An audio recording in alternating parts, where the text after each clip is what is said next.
Howdy y'all, Texamon here, and welcome to the very first video on my channel. Today, we're going to be talking about my top 5 Pokemon coming to Pokemon Sun and Moon.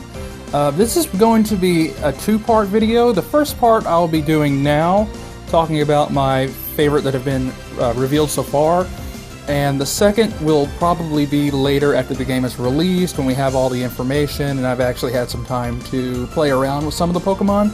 So without further ado, let's get into it with number 5. Number 5 on my list is Palossand. Palossand is the evolved form of Sandygast and is categorized in the Pokedex as being the Sandcastle Pokemon. Its types are Ghost and Ground, and its ability is Water Compaction, which means when it gets hit by a water attack like real sand, it will compact and it gets a defense boost. The reason why I picked Palossand for number 5 is because it is a giant freaking sandcastle that is possessed by a ghost. Seriously, this thing's huge. It's 4'3" and weighs over 550 pounds. That's amazingly big.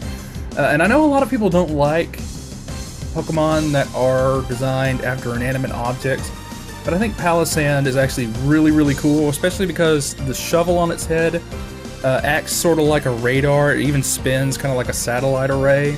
So I thought that was really cool. So let's move on to number 4. Number 4 on my list is Mudsdale.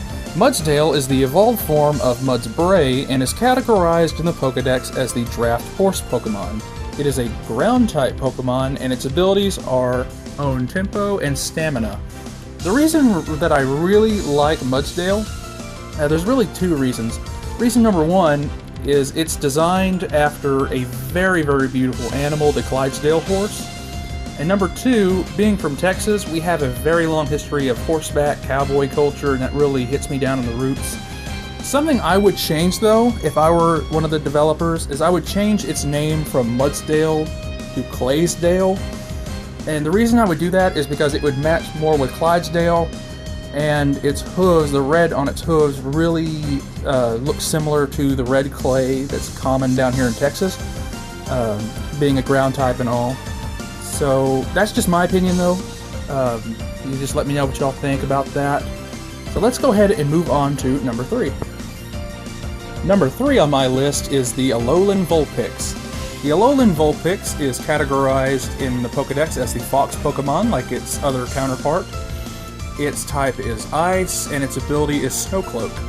The reason why I really like this is mostly because of the concept, and that goes for the rest of the Alolan Pokemon, Alolan variant Pokemon.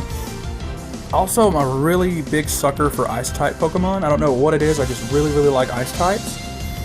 And I cannot wait to get a hold of one of these. I can't wait to find one in-game and train it up. It's going to be awesome. Let's go ahead and go to number 2. Number 2 is the Alolan Sandslash. The Alolan Sandslash is the evolved form of Sandshrew and is categorized in the Pokedex as the Mouse Pokemon, which never really made a lot of sense to me. Its types are Ice and Steel, and its ability is Snow Cloak, much like the Vulpix and Ninetales in its pre-evolved form. The reason why this is number 2 on the list is because in the original games, Sandslash was my go-to ground-type Pokemon. I loved Sandslash, thought it was so awesome, and now I really am digging the new look. I'm really loving it. It looks so good.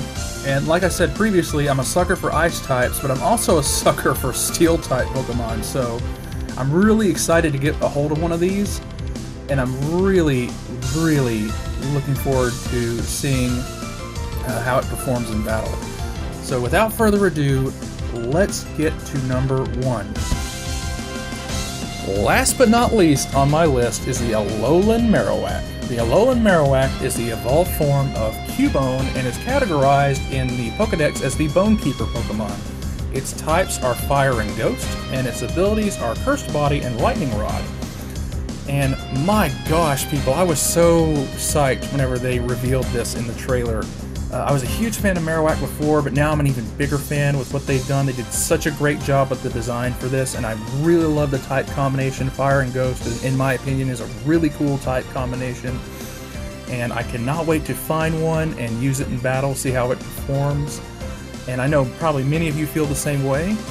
So yeah, that's it for today's video. This is my top 5, and this is subject to change as we get closer in. Like I said in the beginning, I'll be doing a second part once the game comes out and we have more information and actually get to use some of these Pokemon. But for now, this is where it stands. Let me know what you thought. Let me know what your favorites are. Do you share my opinions or do you have your own? And be sure to leave us a like, a comment, subscribe. This is Texamon, and I'll see you next time.